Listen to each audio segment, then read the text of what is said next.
Uptown Swing, level 1, 8 count. It's back, y'all, after 1 million years off. We taught beginners, it was awesome. Great job, everybody who tried it with us. I'm Peter. I'm Maddie. That's right. We're going to show you what we started with. We just did this in a big old circle, and we went rock, step, boom, rock, step, boom, and then we did this skip, skip, skip, skip, and skip, skip, skip, just giving that feeling. We added that to the rhythm, so we did rock, step, boom, rock, step, boom. That's a triple step. Rock, step, triple step, rock, step, triple step. That's your pattern. Then we'll show that for leaders, which is me.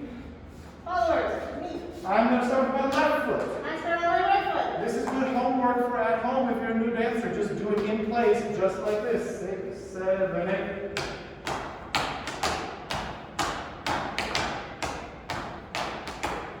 That's good.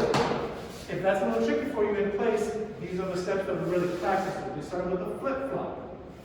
Rock, step, triple step, rock, step, triple step. I think the footwork's actually easier than in place when we do the flip-flop.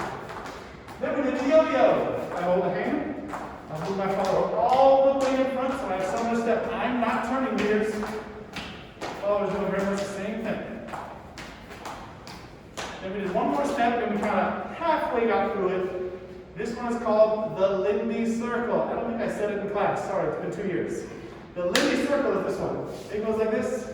Rock, step, triple step, step, step, triple step. We tried this first. 1, 2, 3, 4, 5, 6, 7, 8.